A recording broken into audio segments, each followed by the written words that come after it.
yang kita minta ke dikti. Jadi kalau ke dikti kita nggak minta nomor PIN-nya, ijazah Anda tidak terdaftar. Nah, pastikan setelah sidang langsung diperbaiki skripsinya sehingga ijazah kita bisa terbitkan sesuai dengan nomor PIN dari dikti. Oke, nanti untuk pertanyaan nanti ya. Sekarang saya jelasin dulu semuanya nih tahapannya.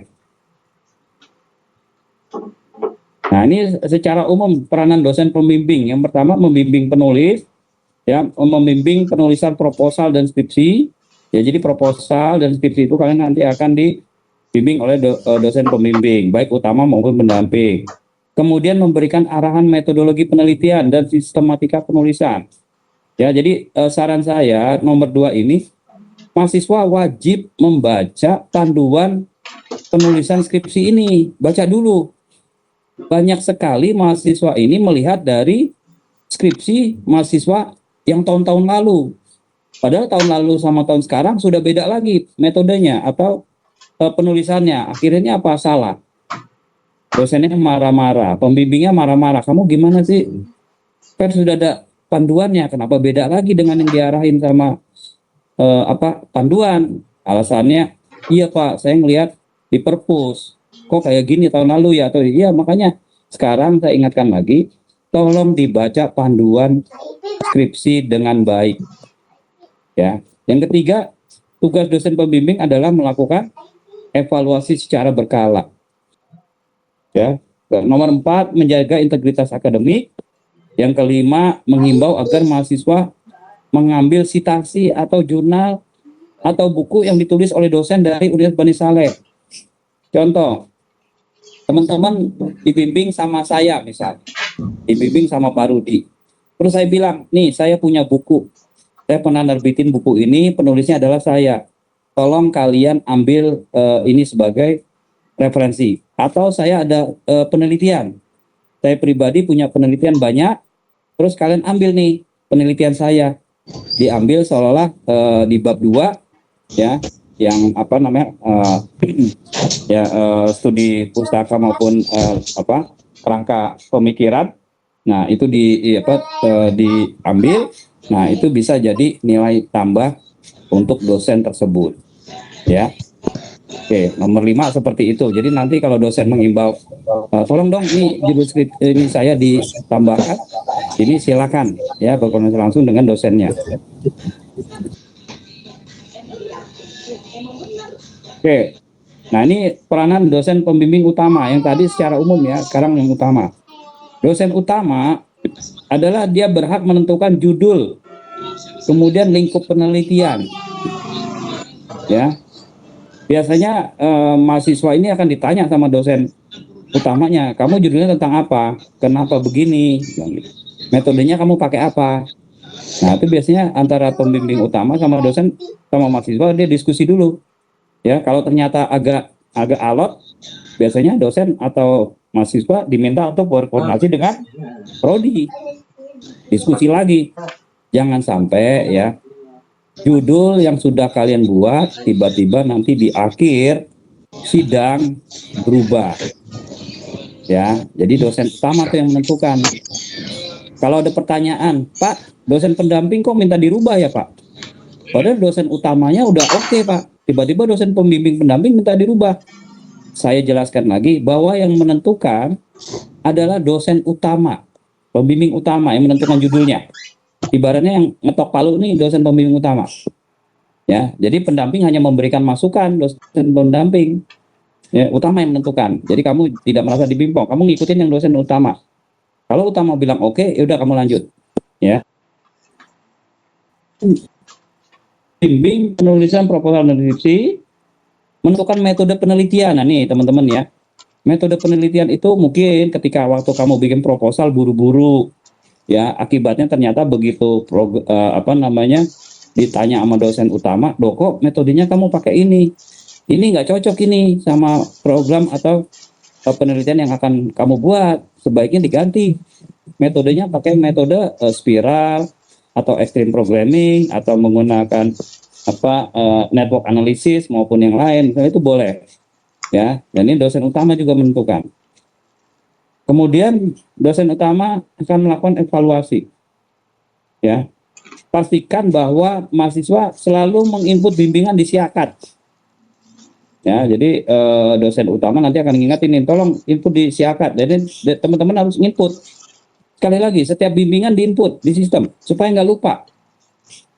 Ya, saya sering sekali berkali-kali mahasiswa waktu bimbingan dia cuma bawa skripsinya doang. Saya tanya, udah ngisi belum? Isi akad bimbingan skripsinya? Belum, Pak. Nah, saya nggak mau. Ya, bagi teman-teman yang mau bimbingan, tulis dulu di akad baru kamu ketemu dosen. Karena nanti dosennya harus nginput. Ya, jadi dosen tuh nginput hasil bimbingannya apa. Ya. Kemudian nomor 5, memutuskan dan menyetujui apakah mahasiswa layak mengikuti sidang. Ini dosen utama nih. Jadi kalau kamu sama dosen utama nggak baik-baik saja, terus tidak selesai, maka dosen utama yang bertanggung jawab. Misal ya, Pak, ini udah bulan Agustus, saya mau sidang besok, tapi kamu banyak masih masalah. Terus dosen utama bilang, ya kamu bagaimana mau saya ACC? Sementara kamu sendiri aja programnya stuck, nggak jalan. Terus penulisannya masih banyak salah. Nah, dosen utama yang berhak menentukan. Ya, kalau kata utama belum bisa, ya kamu nggak bisa. Terus kamu bilang mungkin, Pak, tapi dosen pendamping bilang oke, Pak. Ya kalau dosen utama bilang enggak, ya enggak. Nah, jadi dosen utama nanti memutuskan, kamu layak sidang atau tidak. Ya, yang berikutnya adalah dosen utama harus menjaga integritas akademik. Ya. Dosen pendamping, nah ini tugas dosen pendamping, namanya juga pendamping ya. Berarti dia nanti banyak diskusi dengan kalian dan dosen utama, ya, terkait dengan tema dan lingkup skripsi, membimbing penulisan proposal dan skripsi, sama juga tugasnya. Jadi dosen utama dan dosen pendamping tugasnya sama, ya, membimbing kalian dari sisi penulisan, ya, maupun sistematika, maupun dari sisi metodologinya. Yang keempat, melakukan evaluasi berkala. Yang sama, teman-teman harus bimbingannya itu beriringan atau bersamaan dengan dosen utama dan pendamping. Jangan begini, ini sering nih mahasiswa bermasalah begini. Dia bimbingannya sama dosen utama terus. Sampai 8 kali bimbingan sama dosen utama. Begitu dosen utama udah selesai, dia langsung pindah ke dosen pendamping. Apa yang terjadi? Waktunya habis. Karena bisa jadi dengan dosen utama, kamu tiap 3 minggu atau sebulan sekali baru ketemu. Sementara kita ini sekarang udah bulan apa? Maret ya, April ya. April, Mei, Juni, Juli, 4 bulan. 4 bulan ini nggak mungkin kamu mengerjakan 8 kali bimbingan utama, 8 kali pendamping, nggak boleh. Usahakan habis dosen utama langsung ketemu dengan pendampingnya. Apapun caranya. Ya, jangan anggapan begini, Pak, dosen pendampingnya susah ketemu, Pak. Ya gimana caranya kamu supaya bisa ketemu? Apakah dengan online, ya, atau telepon, atau pakai video call, atau pakai Google Meet, atau Zoom, atau pakai MS Teams seperti ini? Silakan. Intinya harus dua-duanya sama. Misal begini, kadang-kadang begini, dosen utama bilangnya A, dosen pendamping bilang B. Maka kamu koordinasi lagi dengan beda dosen utamanya, Pak. Kemarin dosen pendamping bilangnya begini, kira-kira gimana nih, Pak? Dosen utama yang menentukan, oh yaudah pakai yang ini, misalnya begitu. Ya, jadi seperti itu. Jadi langsung bab 1 selesai, bab 2 selesai, bab 3 selesai, bab. Pernah juga kejadian begini, mahasiswa nyelesain programnya dulu. Pak, saya bikin programnya dulu, Pak. Jadi dia nggak pernah bimbingan, bab 1, bab 2, bab 3, nggak pernah bimbingan. Karena dia ngerjain programnya dulu. Begitu sudah bulan Juli, Agustus, dia baru nongol ke dosennya. Ya, baru datang bawa proposal, Pak, program saya udah jadi, sekarang proposalnya baru saya buat nih, baru selesai. Apa yang terjadi? Dosen akan tersinggung. Dosen juga manusia ya, dia pasti tersinggung. Kamu gimana sih? Bilangnya begitu. Ini udah bulan Juli, teman-teman udah mulai mau sidang. Kamu baru nongol dengan alasan programnya baru jadi. Ya, jadi tolong mulai minggu depan, ya setelah teman-teman ditentukan dosen pembimbingnya, teman-teman segera bikin proposal, kemudian langsung memperkenalkan diri dengan dosen utama dan dosen pendamping. Pak, saya bimbingan Bapak, saya perkenalkan Pak, saya mau begini-gini, silakan gitu. supaya dosen merasa dihargai. Ya, jangan terakhir sudah mau sidang baru nongol. Kalau udah kayak gitu dosen tersinggung, kamu nggak saya setujuin untuk sidang. Orang tiba-tiba baru nongol, langsung bimbingan minta selesai. Nah itu sering terjadi tuh mahasiswa seperti itu gayanya. Ya, jadi hati-hati. Nah karena di sini nih poin 5. Dosen pendamping pun boleh berdiskusi dengan dosen utama. Kalau bisa dosen pendamping bilang begini, Pak itu programnya masih amburadul. Pak itu penulisannya masih banyak salah. Terus dosen utama ngelihat, oh iya dia masih banyak yang salah ya. Jadi dosen pendamping bilang apa? Jangan disidangkan dulu Pak, masalah ini. Ya dosen utama nanti akan bilang, ya udah nggak disidangin dulu. Itu bisa begitu. Ya jadi tolong ininya apa namanya, fokus ya untuk menjaga integritas akademik. Itu pasti dosen harus tuntut seperti itu. Kalian juga begitu. Untuk panduan skripsi nanti secara garis besar Pak atau Pak Zainal akan informasikan ya perbedaan di yang kemarin kan teman-teman sudah sosialisasi, tapi mungkin ada sedikit perubahan perbedaan, nanti akan dijelaskan secara singkat. Mekanisme bimbingan, nah nanti tolong teman-teman ya inisiatif boleh membuat WA group, misal ya Pak saya bikin WA group dengan Bapak ya berdua, nanti kalau ada mahasiswa yang lain ditambahin. Jadi misalnya dosen ini ada 5 bimbingannya, ya udah bikin WA group ya. Dan ini nomor 2, pertemuan 8 sesi, 8 kali bimbingan kalian per dosen. Jadi kalau ada dosen utama pendamping berarti kamu punya 16. Karena kan kali 2 ya, tiap dosen 8 ya, ditambah 8 lagi untuk pendamping. Info bimbingan melalui siakat, konsultasi dapat dilakukan secara online maupun offline. Monitoring progres secara berkala. Ya. Jadi supaya tertib, ya biasakan ketika kalian ber-WA nih WA, ya etika WA seperti apa sih? Biasakan mengucapkan salam nomor 1. Habis salam perkenalkan diri kamu. Pak, nama saya Rudi. Saya mahasiswa program studi sistem informasi dengan nomor induk mahasiswa atau NIM ya sekian sekian sekian sekian, angkatan 2021 atau angkatan 2020 atau 2022 ya, atau semester berapa, silakan. Setelah itu nomor 3 apa? Baru tuh jelaskan tujuan kamu. Maaf Pak, saya bertanya, apakah saya bisa bertemu dengan Bapak besok hari di jam sekian sekian sekian. Terakhir ucapkan salam.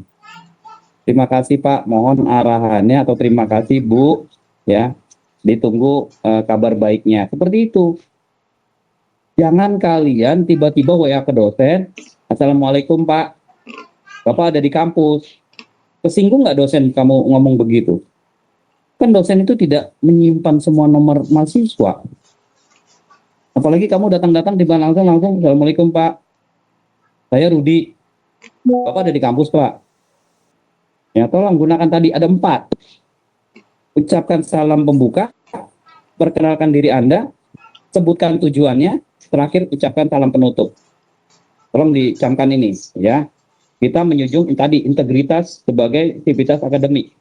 Maka kamu harus junjung itu tadi, etika salam ketika WA ya. Konsultasi dapat dilakukan secara online offline. Nah ini sering nih mahasiswa yang kerja, terutama mahasiswa kerja itu yang sudah bekerja dalam tanda kutip ya, kadang menghindar offline, dia senang online. Jadi bimbingannya tuh kayaknya mau hemat dalam arti apa? Malas ke kampus, malas ketemu dosen. Maunya Pak, saya kerja Pak dari Senin sampai Minggu. Waduh, dari Senin sampai Minggu, apa nggak pernah libur? Enggak Pak. Ada gitu orang kerja seperti itu ya. Saya juga bingung juga. Pasti kan ada hari libur. Nah ketika hari libur saya kerjanya Senin sampai Jumat Pak, dari pagi sampai malam. Ya, saya hanya bisa Sabtu bimbingan. Sementara kalau Sabtu Minggu kan Bapak nggak ada di kampus. Mungkin kan nggak Pak, saya seandainya ke rumah Bapak. Ya, saya nanti bimbingan Pak di rumah Bapak. Misalnya saya bersedia Pak, saya tinggal di sini. Bapak di mana Pak? Mohon di-share. Ya, atau jika memungkinkan boleh nggak Pak? Online, tapi online pakai Gmeet. Jadi bisa langsung kelihatan tuh kan screen-nya. Terus wajahnya juga dibuka. Jangan bimbingan online, tapi kamu tertutup kameranya, ya. Kan dosen juga pengen kenal lebih dekat. Oh, jangan-jangan bimbingan ini namanya siapa nih? Ya, kalau online bimbingan selalu ditutup, online itu selalu ditutup kameranya. Akhirnya apa? Ini dosen mahasiswanya siapa dia nggak tahu ya. Nah, monitoring progres secara berkala. Pastikan tiap bulan itu minimal kalian 3 bimbingan tiap bulan. Ya, dalam sebulan ini ada 2. Oh, berarti gue tambah nih supaya 3. Bulan depan 3 lagi, 6. Bulan depan lagi 2, udah 8. Terakhir tinggal sidang begitu. Ya, karena minimal pertemuan 8. Jadi boleh 9, boleh 10, boleh 12. Ya, jangan borongan. Borongan itu artinya begini. Sekali ketemu kamu langsung bab 1, bab 2, bab 3. Pak, saya udah selesai Pak, bab 1 sampai bab 3 Pak. Boleh nggak Pak? Ini pertemuan 1, 2, 3-nya kita anggap sudah saya lalui atau sudah saya buat-buat ya, seperti itu. Jangan seperti itu ya. Saya nggak suka kayak gitu. Jadi harus konsisten. Ya. Permasalahan umum. Nah, yang sering terjadi. Mahasiswa tidak membaca panduan skripsi. Ini sering sekali ini. Mahasiswa ini tidak baca nih. Saya juga bingung itu. Rata-rata mahasiswa itu sangat malas sekali membaca. Padahal panduannya sudah sangat jelas. Ya, mahasiswa tidak fokus dan menghindar ketika ada masalah. Ini sering juga. Ya, misalnya apa? Dia ada masalah di kantor. Ya, ada masalah di kantor. Ya, maaf ya, mungkin amit-amit lah. Ya, tiba-tiba dia dapat SP, surat peringatan dari kantor. Dia drop fokusnya, terus hilang. Sebulan 2 bulan tidak ketemu dengan dosen. Minimal teman-teman itu ngasih kabar, Pak, maaf Pak, kondisi saya sedang tidak memungkinkan karena saya bla bla bla bla. Ya, izin saya bimbingan nanti sekitar tanggal sekian, begitu. Ya, jadi tetap harus ada intensitas bertemu dosen pembimbing supaya dosen pembimbing tidak merasa apa diabaikan. Ya,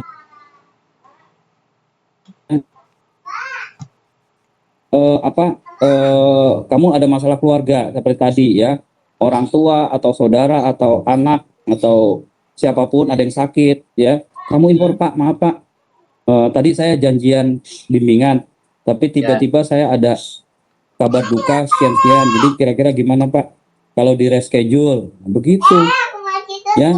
Jangan dosen udah janjian baru ngasih kabar besoknya, Pak maaf kemarin saya tidak hadir karena saya tiba-tiba disuruh gantiin teman kerja shift. Ya paling nggak sebelum kamu meng-cancel tadi, kamu tuh harus info ke dosen. Pak, maaf Pak, saya harus tugas karena ada teman satu shift saya yang tidak hadir, jadi saya hari ini harus masuk. Mohon maaf Pak, saya tidak bisa hadir. Bisa nggak Pak diganti menjadi hari ini, hal begitu, atau ditentukan kapan? Gitu. Ya, dosen itu saya kasih tahu ya. Dosen itu kalau kamu perlakukan dengan baik, dia akan baik. Tapi ketika kalian sudah mengabaikan, kalian sudah mencuek atau tadi itu tidak baik komunikasinya, dosen juga akan begitu kayak ngebalas. Wah, ini anak biasa janji jam sekian, janji jam 9, datang jam 10. Akibatnya apa? Dosen jadi malas. Ah, ini anak nggak bisa dipegang waktunya. Giliran dia besok bimbingan, saya kerjain aja sekalian nih mas. Nah, jadi kalau kalian janjian jam 9, maka jam 8.30 paling nggak sudah di kampus. Itu caranya. Ya, saya sering sekali bimbingan janjian jam 9. Datangnya setengah 10 dengan alasan apa?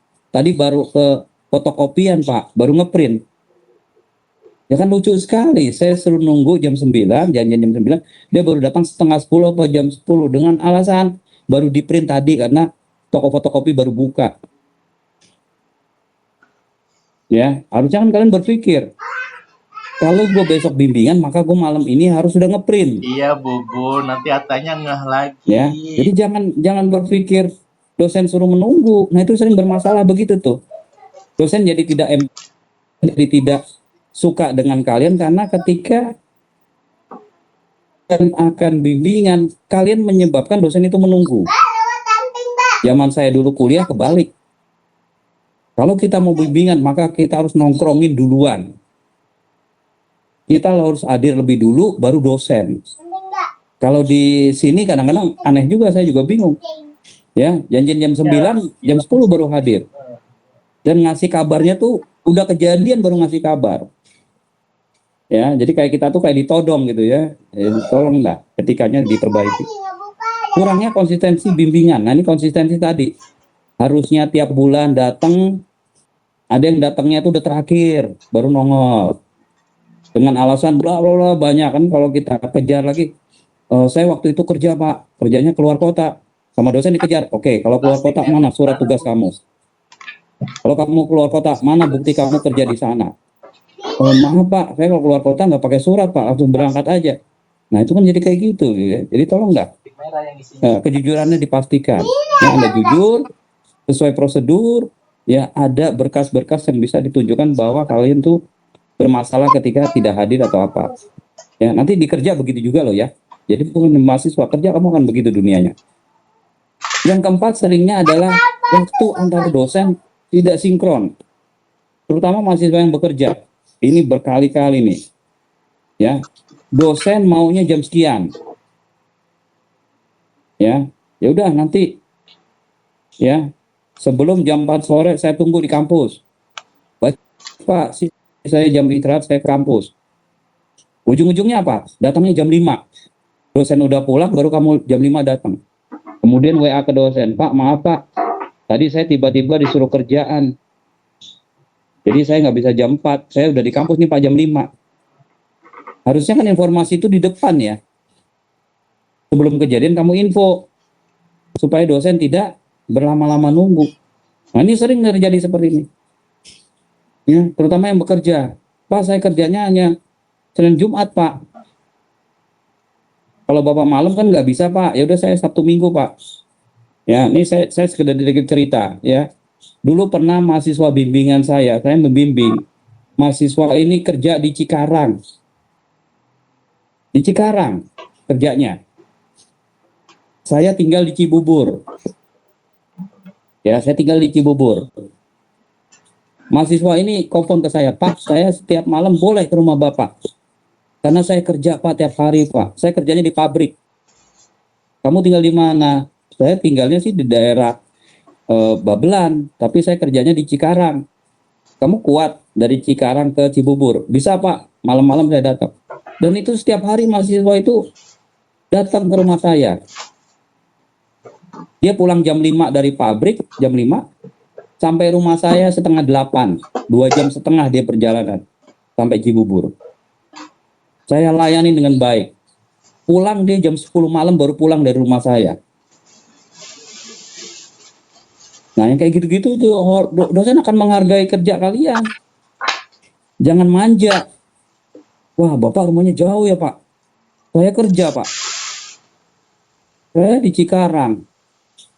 Bapak di Jakarta. Kalau saya ke sana, waduh habis waktu Pak saya Pak. Saya nggak bisa nih Pak kalau kayak gini. Akhirnya Pak nggak ketemu. Ya, jadi tolong kalian berkomunikasi dengan baik. Ya. Yang terakhir, masalah yang terakhir adalah ini nih. Program aplikasinya tidak jalan. Kemudian kalian bingung harus kemana. Ini sering sekali nih. Nomor 5 nih sering sekali saya melihat seperti itu. Ya, apa yang terjadi? Kalian menghindar. Program yang nggak jalan kalian menghindar. Sekali lagi, kalian ketika ada masalah konsultasi ke dosen utamanya atau pendamping. Pak, ini program saya stuck di sini Pak. Saya nggak bisa nih Pak ngerjain ini. Terus dosen utamanya, karena dosen utamanya juga bukan ahli programming, ya udah kamu terserah deh cari gimana supaya bisa selesai.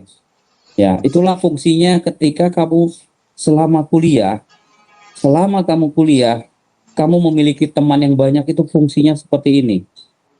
Ketika ada program yang nggak jalan, kamu bisa bertanya ke teman satu angkatan. Atau kamu bisa nanya ke senior kakak kelas. Nomor 5 ini sering terjadi karena kenapa? Kalian selama kuliah tidak pernah berinteraksi sama teman. hubungan sama teman kayak cuek, hubungan sama kakak kelas apalagi. Begitu program yang nggak jalan, kamu seperti orang yang habis dunia ini akan runtuh. Coba seandainya ketika kamu kuliah dulu, sering bergaul sama teman, akrab dengan teman, ketika nggak masalah, teman kamu akan kasih tahu, oh ini cuma kurang di sininya doang nih. Harusnya ada tanda petik, kamu lupa ditambahin tanda petik di programnya. Oh ini tambahin conditional if-nya, if then-nya harusnya begini-begini. Kan kalau sesama teman kamu baik hubungannya, sama kakak kelas baik hubungannya, kayak gini-gini ini nggak terjadi. Nah sekarang bagaimana kalau terjadi? Nah kalau sudah terjadi, minta tolong ke dosen kita, Pak, kira-kira saya bisa bertemu dengan dosen siapa ya Pak, yang paham tentang begini-begini program ini Pak. Kalau Bapak nggak tahu, paling nggak kasih solusi lah Pak, saya bisa diskusi dengan dosen siapa. Nah saya pun pernah begitu, ya pernah begitu Pak. Kita, oh kamu apa? Saya bikin programming Java Pak. Kebetulan saya passion, saya bukan di Java programming, saya di database sama di apa data mining. Tiba-tiba bimbingan saya dia pakai Java programming. Ya udah saya udah, kalau Java programming coba kamu hubungin Pak M Nur. Nanti saya akan diskusi dengan Pak M Nur dulu supaya kamu diterima. Begitu. Ya, intinya setiap ada masalah kamu diskusi, kamu sampaikan. Kalau seandainya begini, Pak, dosen utama pendamping nggak nyelesain masalah saya, Pak. Silakan kamu eskalasi naik ke prodi, ke Bu Sekar atau Bu Mami. Bu Sekar, saya dosen pembimbing utama pendamping ini, saya seperti di pingpong. Saya nyelesain nggak selesai-selesai. Silakan kamu diskusi dengan Bu Mami atau Bu Sekar, soal prodi. Nanti kita cari jalan keluarnya. Ya, itu permasalahan. Dan satu lagi, nggak boleh dosen mahasiswa itu minta diganti dosennya. Pak, saya bisa nggak Pak diganti dosennya, dosen utamanya, atau pendampingnya diganti? Kenapa? Susah Pak, susah ketemu. Sebenarnya bukan susah ketemu, kurang ngomong aja, kurang diskusi dengan baik, itu aja sebenarnya. Ya, jadi nggak ada cerita dosen itu minta diganti oleh mahasiswa. Ya, tetap ikutin karena kita pasti kasih sesuai dengan yang terbaik untuk kalian. Ya, ini kalau kayak gini sama ketika Anda bekerja. Anda kerja nih, Anda posisinya staff. Tiba-tiba kamu ditaruh di departemen bagian A. Terus kamu request ke direktur, Pak Direktur, bisa nggak itu supervisor saya diganti? Atau manajer saya diganti, Pak? Saya nggak bisa kerja sama dia, Pak. Nggak bisa. Nah, mahasiswa juga begitu, posisinya Anda itu seperti staff. Baru konflik sedikit sama dosen utama atau pendamping, kamu langsung minta diganti. Ya, jadi nggak ada cerita seperti itu. Ya, kecuali emang misalnya maaf nih, dosennya sakit. Pak, saya udah ketemu dosen ini, ternyata dosennya sakit, Pak. Dan kemungkinan baru 3 bulan dia masuk atau pasti akan melakukan penggantian. Itu namanya force major ya. Atau keadaan darurat, itu pasti kita ganti. Ya, tapi kalau fine-fine aja, atau nanti nih tiba-tiba haji, Pak dosen ini haji Pak, dia berangkat haji. Wah berarti saya kurang lebih 2 bulan Pak nggak bimbingan ya. Kamu bisa secara komunikasi gimana Pak, bisa nggak sebelum naik haji intensitas nih Pak, saya selesain Pak ini. Ya kan nggak mungkin dosen utama pendamping dua-duanya haji. Biasanya salah satu tuh, misalnya yang utama naik haji, pendampingnya enggak, misalnya begitu ya. Atau pendampingnya naik haji utama. Nah, kamu bisa salah satu dicecar dulu di situ. Jadi ketika selesai haji dosennya, kamu tinggal finalisasi yang belum lengkap. Begitu solusinya. Hal yang dilarang, yang tidak boleh dilakukan, memberikan gratifikasi ke dosen selama periode bimbingan. Gratifikasi contohnya, ngasih duit, ngasih barang sesuatu ke dosen, ya supaya bimbingannya lancar. Nggak perlu Mas. Ya, kalian udah bayar skripsi, itu udah kewajiban dosen membimbing kalian. Pak, gimana kalau saya ngasih hadiah ketika sudah sidang? Oh itu saya lepas, terserah. Sebagai ucapan terima kasih, ya itu nggak apa-apa. Tapi kalau belum sidang, masih bimbingan, kamu sebentar-bentar ngasih motor, dosennya dikasih motor, oh dosennya besok dibeliin kulkas, ya jangan, nggak boleh. Ya, jadi free aja, kalian datang silakan. Pak kalau saya mau ngasih sedikit makanan misalnya gorengan Pak supaya nanti diskusinya gampang, itu udah di luar inilah saya lagi ya, monitor saya ya, tapi kami menekankan tidak ada gratifikasi ke dosen. Yang kedua, menjiplak, mengambil karya ilmiah. Nah, ini sering nih mahasiswa nih ya. Pernah saya menemukan itu judulnya mirip, ternyata itu bab 1 sampai bab 5 sama semuanya, cuman diganti nama PT, nama PT-nya doang diganti, metodenya sama, tujuannya sama, latar belakangnya sama, cuman diganti nama PT-nya. Ya itu benar-benar langsung saya bongkar dan saya meminta ulang semuanya, saya minta dibikin ulang ya, tidak boleh karena nanti sanksinya apa, ini pencabutan gelar sarjana. Bagi teman-teman ya saya kasih tahu, judul skripsi kalian tuh nanti akan ada di transkrip, judul skripsi ya itu akan ada di transkrip nilai. Transkrip nilai ini ya akan kita upload ke Dikti ya, pangkalan data Dikti. Dari situ nanti kalau seandainya ada orang Dikti mengecek ya judulnya ini kok sama nih, ini ada mahasiswa Bani Saleh judulnya ini, ternyata pernah ada mahasiswa dari kampus lain yang lulus 3 tahun yang lalu judulnya sama, hampir sama. Begitu dicek ya diganti cuma dalam-dalamnya tadi kata-katanya yang nama perusahaannya diganti, semuanya sama, maka kamu bisa dicabut gelarnya meskipun kamu sudah setahun lulus, bahkan udah 3 tahun 4 tahun pun bisa kelihatan. Kan sering ya kita mendengar ada orang itu sudah 5 tahun 10 tahun baru ketahuan ternyata skripsinya atau ininya penulisannya itu ternyata ngambil dari punya orang, itu bisa dicabut gelar sarjananya meskipun kamu sudah 10 tahun bekerja, cabut gelar sarjananya. Nah, jadi ini hati-hati menjiplak. Membuat dokumen palsu terkait surat observasi dan kesediaan penggunaan nama perusahaan. Nah, kalian kan nanti saya bilang minta surat observasi ke admin ya, admin Fakultas Teknologi Informasi Digital FTID ya. Terus nanti ada kesediaan pengguna ya. Ada mahasiswa yang pernah saya menemukan ternyata apa, karena mahasiswa ini malu ketemu perusahaan, itu tanda tangannya di asal-asal. Stempel tidak ada. Kenapa stempel nggak ada? Alasannya, ini Pak orangnya lagi sakit. Tadi saya ke kantor, stempelnya nggak ada karena orang juga yang megang stempel lagi sakit. Ya kan bisa hari berikutnya. Pokoknya alasannya ada aja. Ya, jadi tolong ya dokumen nggak boleh palsu, harus benar-benar real. Ada tanda tangan sama stempel. Ya, nggak boleh tanda tangan doang, nggak ada stempel karena bisa jadi itu palsu. Ya.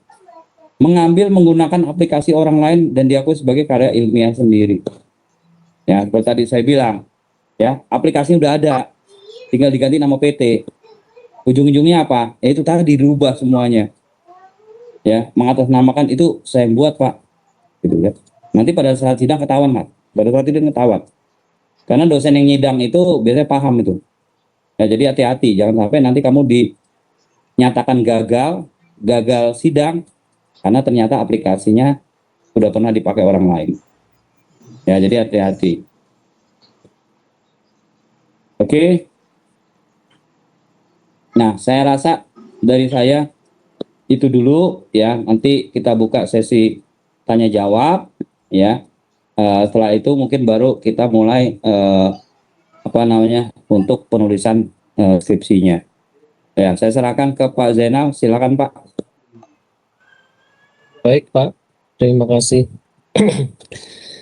Baik, terima kasih tadi dari Pak Wakil Dekan atau Pak Rudi Agung yang telah menyampaikan tadi terkait sosialisasi penulisan skripsi. Mungkin saya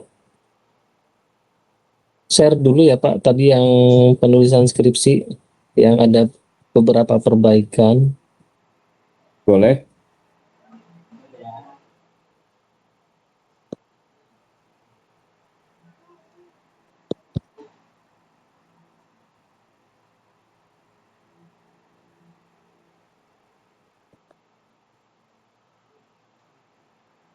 Nah, ini adalah panduan skripsi dan karya tulis ilmiah di tahun akademik 2025-2026.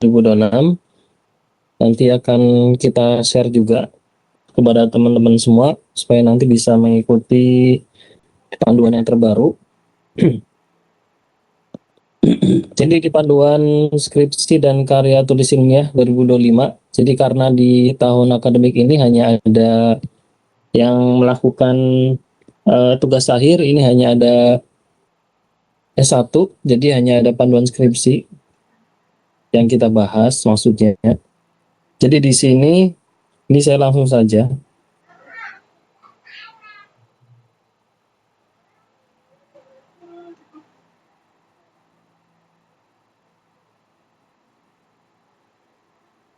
Nah, jadi di panduan ini hanya ada perbaikan sedikit sih. Contohnya di bibliografi atau di daftar pustaka gitu ya. Jadi di daftar pustaka ini itu teman-teman semua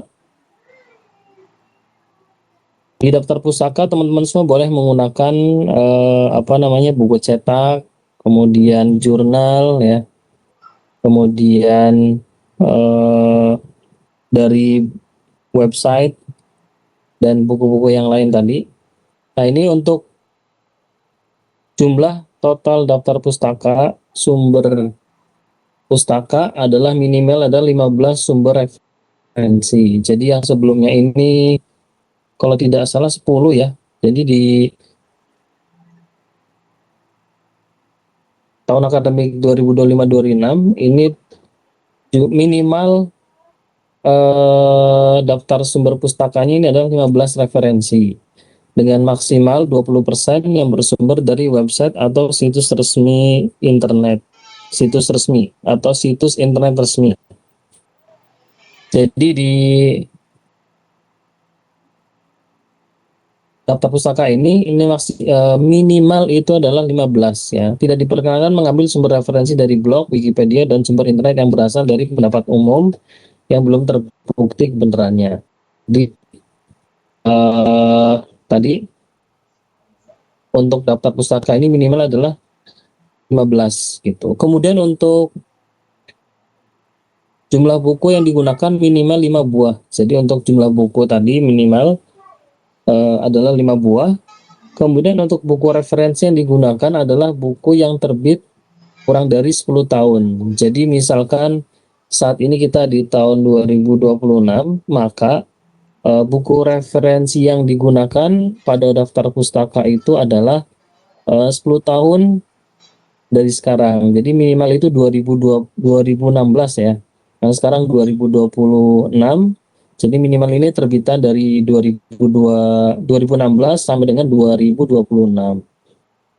Kemudian jumlah jurnal yang dapat digunakan adalah 5 tahun terakhir. Tapi kalau tadi buku referensi atau buku cetak tadi atau buku digital itu bisa 10 tahun terakhir. Tapi kalau untuk jurnal kan di daftar pustaka itu juga nanti ada di bab 2 itu di tinjauan pustaka itu kan nanti ada referensi jurnal. Nah, ini referensi jurnalnya itu jurnal yang dapat digunakan adalah 5 tahun terakhir dari tahun saat penulisan skripsi atau tugas akhir ini. Jadi misalnya tadi ini adalah 2026, minimal itu adalah jurnal yang terbitan dari 2021. Nah, teman-teman semua juga bisa mungkin kalau tadi ada judul yang terkait dengan tema yang dari dosen juga punya jurnal, itu bisa mereferensi ke ke dosen pembimbing tersebut gitu. Karena kan dosen juga mempunyai jurnal publikasi, mungkin temanya tadi sama dengan judul skripsi teman-teman semua, itu juga bisa menjadi sumber referensi tadi gitu. Kemudian saya sedikit menjelaskan lagi untuk untuk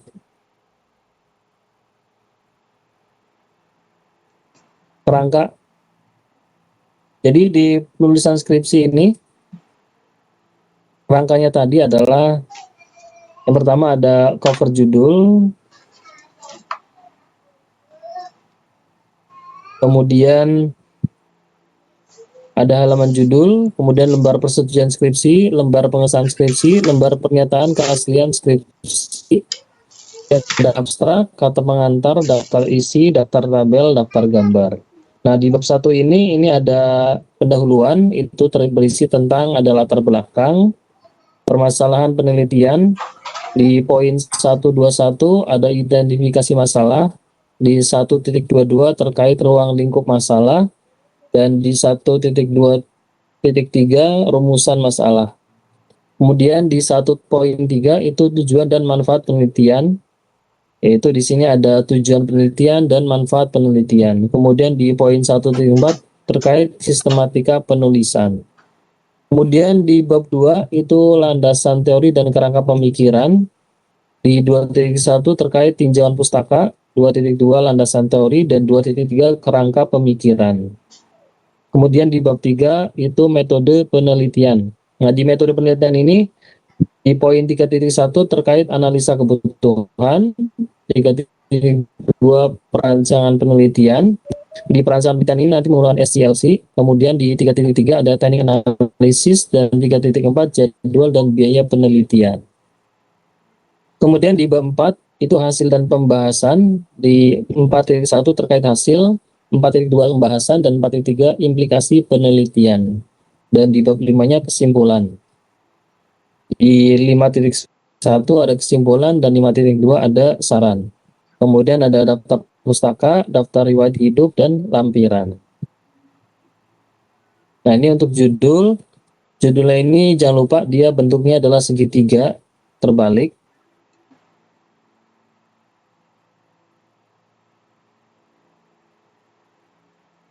Ini lembar persetujuan skripsi. Kemudian ada lembar pengesahan skripsi. Jadi ketika nanti teman-teman semua mau sidang itu harus sesuai dengan struktur tadi ya. Semuanya itu harus ada gitu. Walaupun nama penguji sidang itu dikosongin, memang belum ada gitu. Kemudian ini pernyataan keaslian skripsi. Ini abstrak. Kemudian ada kata pengantar, daftar isi, daftar tabel, daftar gambar. Kemudian di bab 1 terkait pendahuluan. Nah, di pendahuluan ini itu di poin 1.1 ini ada latar belakang. Jadi di latar belakang ini berisi uraian mengenai masalah topik skripsi tadi. Jadi pernyataan tentang gejala atau fenomena yang akan diteliti boleh diangkat dari masalah teoritis atau dari masalah praktis. Penjelasan tentang alasan pemilihan topik tersebut dan situasi yang melatar belakangi munculnya permasalahan yang akan dicarikan solusinya.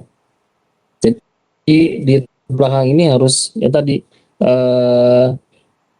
dibuat, jadi judul tadi itu diambil sehingga nanti biasanya ketika nanti teman-teman semua bimbingan itu nanti akan dikorelasikan di latar belakang tadi dengan judul, apakah itu nyambung atau enggak gitu. Jadi kalau nanti tidak nyambung ya biasanya nanti ada koreksi dari pembimbing begitu. Kemudian di 1.2 itu terkait identifikasi dan pembatasan masalah. Nah, di 1.21 ini ada identifikasi permasalahan. Nah, ini kegiatan mengenali sejumlah masalah yang dapat dicarikan jawabannya melalui penelitian. Mengenali masalah ini tertumpu pada masalah pokok yang tercermin pada bagian latar belakang masalah. Jadi ada keterkaitannya nih antara identifikasi masalah sama tadi latar belakang.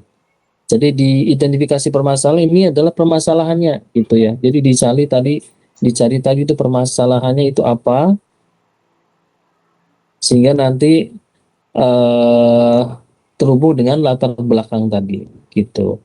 Biasanya di di identifikasi permasalahan ini terkadang ada yang salah juga mengidentifikasi gitu. Nah, nanti teman-teman semua tadi dicari dulu permasalahannya itu apa, kemudian ditulis. Jadi ketika bimbingan itu nanti juga dicek sama pembimbing apakah ada kesalahan atau tidak tadi di dalam mengidentifikasi permasalahan. Kemudian di 1.2.2 itu terkait pembatasan masalah. Nah, di sini di pembatasan masalah adalah dengan keterbatasan yang ada pada penelitian, maka semua masalah yang telah diidentifikasi tidak dapat diteliti semua. Jadi supaya tadi penelitiannya itu tidak mencakup sangat luas, maka dibutuhkan pembatasan supaya tadi dia bisa fokus dengan permasalahan tersebut begitu. Atau sehingga di skripsi tadi, karena skripsi ini juga adalah bobotnya 6 SKS, maka perlu dibatasan masalah tadi supaya dari kedalaman dan keluasan materi skripsi ini itu sesuai dengan bobot 6 SKS tersebut, tidak terlalu luas gitu ya. Kemudian perumusan masalah. Jadi rumusan masalah ini menjadi materi pokok penelitian dalam bentuk narasi. Inti masalah dapat dinyatakan sebagaimana yang telah disampaikan dalam identifikasi dan batasan masalah, namun telah dilengkapi dengan pernyataan lain sebagaimana yang kemungkinan dalam batasan masalah. Jadi di rumusan masalah ini kita ke aplikasi atau implementasi jaringan dan lain sebagainya nanti dijawab ketika di rumusan masalah ini nanti dijawab ketika di pembahasan tadi begitu. Kemudian tujuan dan manfaat penelitian. Kalau tujuan dan manfaat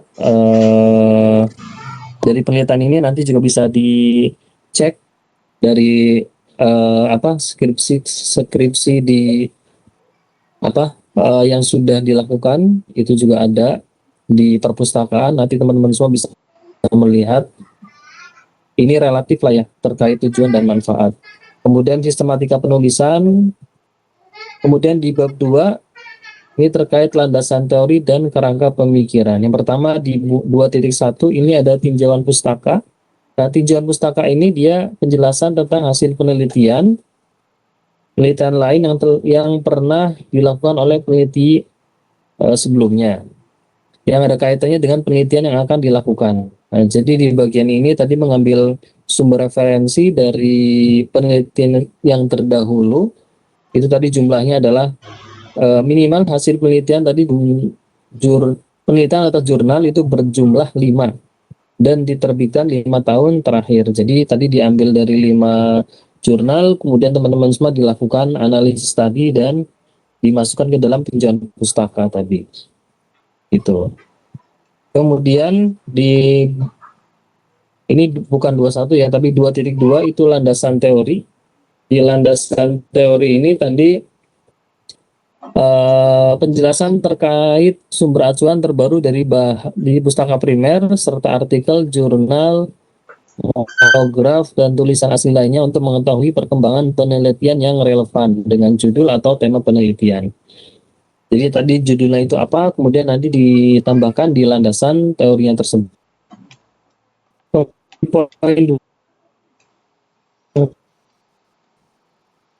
Ini merupakan suatu penjelasan kerangka pemikiran untuk memecahkan masalah yang sedang diteliti, bahkan objek penelitian untuk melengkapi uraian pemikiran.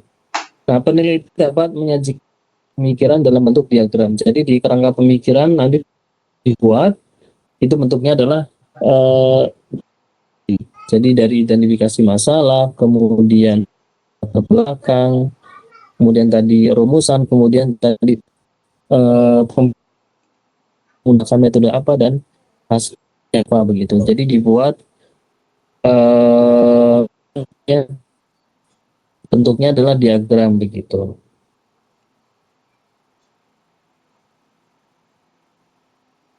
Kemudian di bab 3 terkait dengan metode penelitian. Titik 1 ini terkait dengan analisa kebutuhan penelitian. Jadi di analisa kebutuhan ini merupakan penjelasan tentang apa saja kebutuhan pengguna dalam mengimplementasi suatu sistem yang berisi suatu uraian lengkap tentang business knowledge dan business function. Jadi di analisa kebutuhan ini teman-teman tadi diambil analisis kebutuhannya tadi dari business knowledge atau business functionnya tersebut. Jadi berupa tadi ada metode formulasi atau rumus yang akan digunakan dan seterusnya tadi. Gitu ya. Kemudian di 3.2 ini terkait perancangan penelitian. Jadi di perancangan penelitian ini yang digunakan adalah suatu penjelasan tentang metode penelitian yang akan digunakan untuk software. Jadi di sini adalah untuk SDLC. Kalau untuk software, contohnya SDLC pada software seperti ada Rapid Application Development atau RAD, kemudian ada SDLC terkait dengan Agile, kemudian ada Waterfall, Extreme Programming, dan lain sebagainya.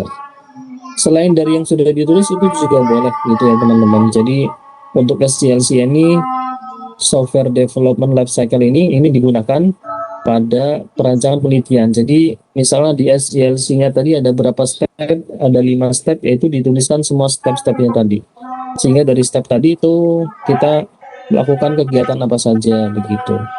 Kalau pada jaringan atau networking, SDLC-nya bisa menggunakan Network Development Lifecycle atau NDLC. Kemudian bisa juga dengan menggunakan PPDIOO atau Prepare, Plan, Design, Implementation, Operate, dan Optimize. Atau pada tema yang lain seperti UI UX, kemudian tema yang lain di Internet of Things itu juga bisa menggunakan SDLC yang lain juga.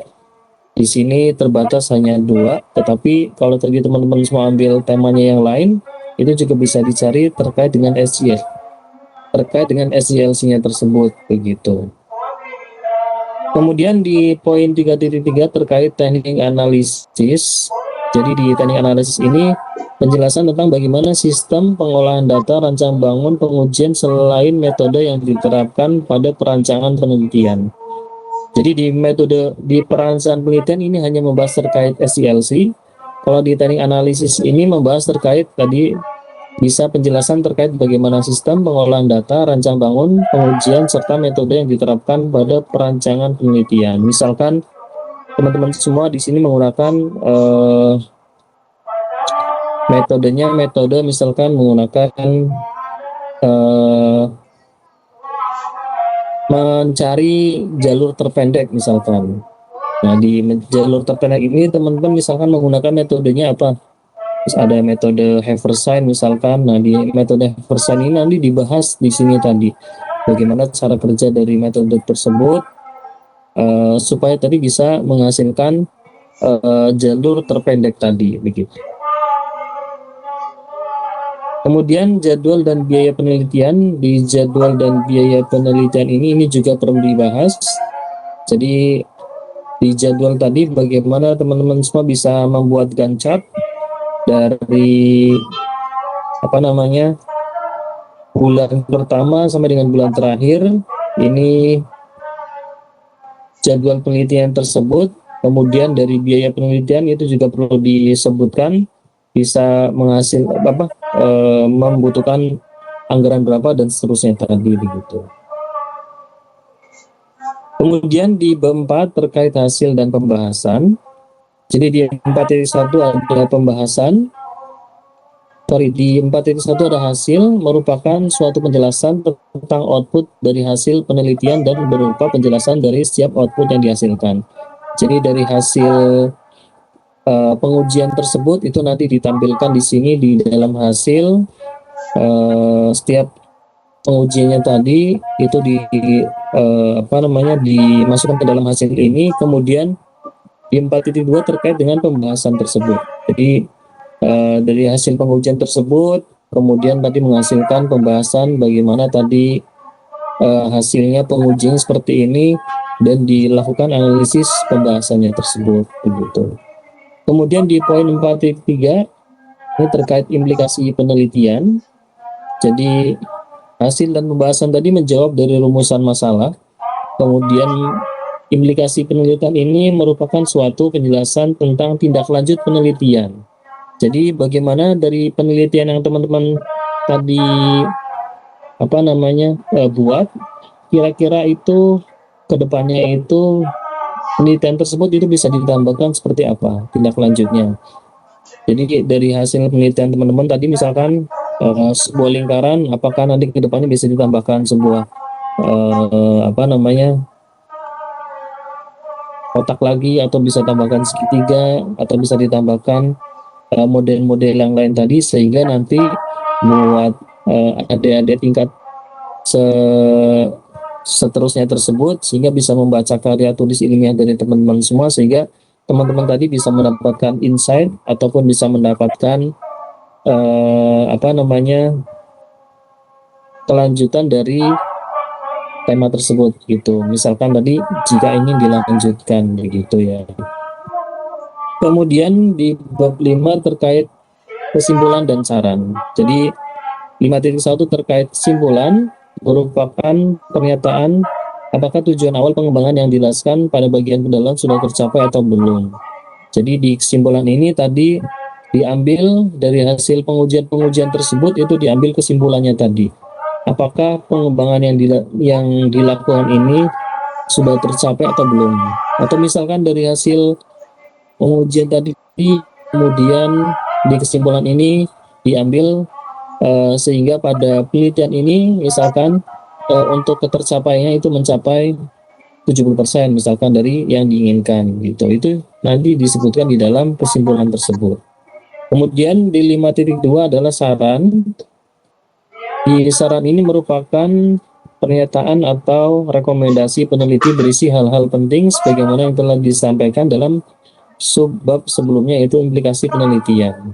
Jadi saran ini tadi ada korelasi dari hasil implikasi penelitian, saran-saran yang perlu dimasukkan ke dalam penelitian tersebut begitu.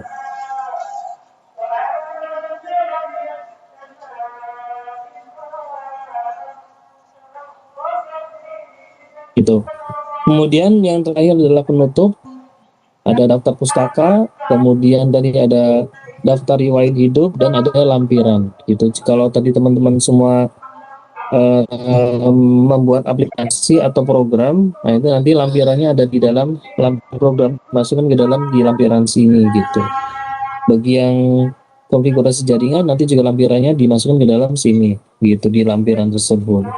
Bagi yang internet itu juga nanti ada programnya, nanti dimasukkan ke dalam lampiran juga di lampiran di akhir ini begitu. Nah kira-kira seperti itu. Jadi memang dengan panduan yang tahun sebelumnya itu juga memang tidak terlalu jauh, hanya ada sedikit perubahan tadi. Dan kalau di tahun sebelumnya tadi, di tahun sebelumnya itu ada perbedaan di kerangkanya tadi, ada yang sistem dan non sistem. Tapi di mulai tahun kemarin dan mulai di tahun sekarang itu sudah tidak ada perbedaan, sehingga merujuknya untuk kerangka penulisan skripsinya tadi itu sesuai yang sudah saya jelaskan tadi begitu. Kira-kira seperti itu teman-teman semua. Mungkin karena masih ada waktu sampai dengan jam 11, bagi teman-teman yang mau bertanya dipersilahkan. Assalamualaikum warahmatullahi wabarakatuh. Pak Zainal dan Pak Rudi, mohon maaf Pak, saya mau bertanya, boleh? Silakan Mas,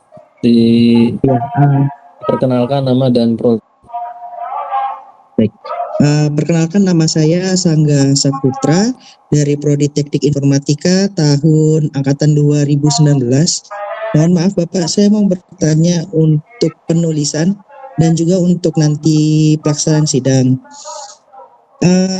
Saya punya teman-teman saya kan sudah pada lulus ya, dan memang di beberapa di antara mereka, apalagi yang untuk jaringan, yang mungkin nanti ada judulnya tentang jaringan, mereka menyarankan kalau bisa untuk ada videonya. Nah kira-kira itu tuh harus dilampirkan atau memang pada saat penguji cobaannya Pak ya, misalnya nanti pada saat sidang atau mungkin saat penulisan juga, apakah itu juga harus dilampirkan sebagai bukti bahwa memang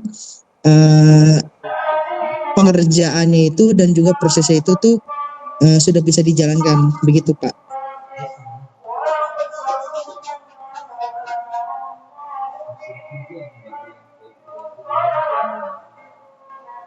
Baik, terima kasih dari Mas Angga.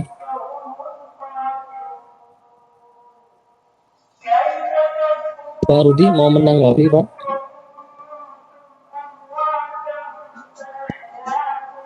Oke, makasih. Ini kalau terkait dengan jaringan Mas ya, biasanya kan kalau jaringan itu kita ada configure ya.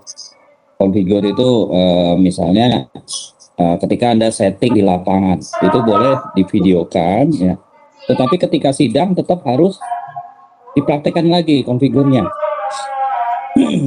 Yang masalah adalah ketika sidang kan kita nggak mungkin bawa perangkat ya, bawa perangkat apa mikrotiknya atau bawa device-nya kita bawa terus kita konfigur di depan dosen. Nah itu kemungkinan sulit dilaksanakan kecuali Anda bisa model pakai AnyDesk ya. AnyDesk itu kan bisa di remote ya. Nih Pak, contohnya nih Pak, saya konfigur ya, kamu masuk ke servernya orang yang sudah kamu info ya, terus kamu setting di situ. Ini begini, nah itu boleh juga ya. Nah, apakah seperti itu yang Anda maksud? Pertanyaan tadi ya. Kalau memang ada pekerjaan yang memang benar kamu kerjakan, nah itu boleh dijadikan video, tapi tetap ketika akan sidang tetap harus bisa mempraktekkan. Itu jawabannya Mas.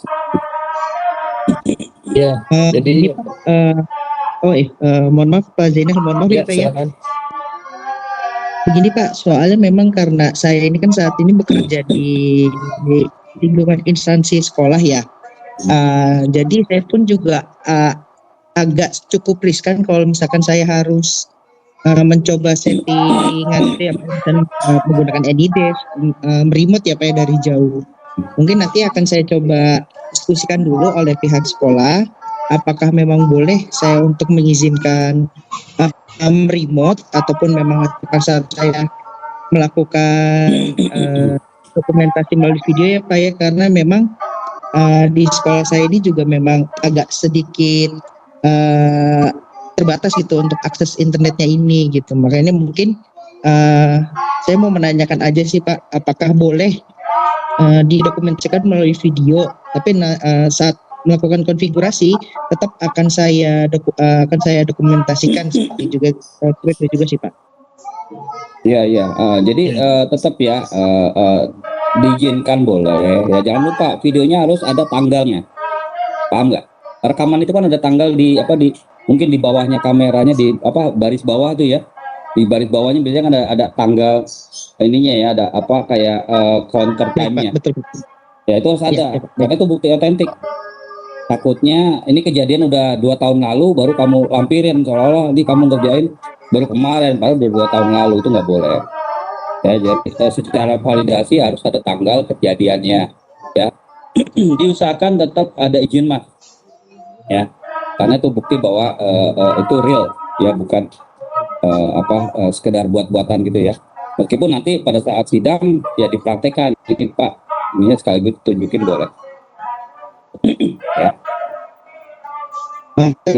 Pak, mohon sekali lagi, berarti pada saat nanti di pelaksanaan atau di sidang nanti saya hanya melakukan konfigurasi aja tanpa harus uji coba ke sekolah. Misalnya contoh ya Pak, misalkan saya tidak bisa nih melakukan saya harus melakukan remote nih, begitu Pak berarti. Ya silakan nanti ke dosen utamanya ya. Halo. Oh iya baik Pak, oke Pak. Nah, disampaikan ke dosen utama. Mungkin dosen utama punya solusi. Ya, kalaupun tidak bisa, nanti silakan karena nanti ketika sidang itu biasanya ada dosen penguji 2 orang, dosen pendamping 1. Oh gitu, baik. Ya, jadi nanti bisa disampaikan. Oke, lanjut ke yang lain. Ya, mungkin menambahkan ini buat Mas Sanggah ya. Jadi untuk mungkin secara implementasi bisa dilakukan di sana Mas. Tetapi nanti kalau ketika teman Mas yang mau sidang itu kan nanti bisa dibuat simulasi. Nah, simulasinya tadi itu bisa dibuat simulasi. Tadi kan ada peralatan yang dibawa, atau tadi harus terhubung ke, kalau misalkan tadi terhubung ke server bisa menggunakan virtual box dan seterusnya tadi gitu. Jadi nanti ketika pas sidang itu bisa dibuat tadi simulasinya tadi begitu. Nanti juga bisa detailnya nanti bisa pas ketika bimbingan dengan dosen pembimbing gitu. Nanti diarahkan juga. Oh begitu ya Pak ya, baik Pak. Berarti dalam bentuk simulasi aja ya Pak ya berarti ya. Iya. Ketika pas nanti sidang bisa simulasi. Tapi ketika tadi pengujian ya tadi hasil dari pengujian yang sudah dilakukan secara real di tempat penelitian begitu. Oke, baik-baik Pak. Terima kasih ya Pak. Ya mungkin nanti saya Oke. coba bicarakan dengan dosen utama dan pembimbing Pak. Terima kasih banyak Ya. Pak. Jawabannya Pak Budi juga. Baik, silakan selanjutnya Pak Sumardi. Assalamualaikum warahmatullahi wabarakatuh. Terima kasih Pak Jenal dan Pak Rudi atas kesempatannya. Saya ingin bertanya Pak, ini untuk penentuan dosen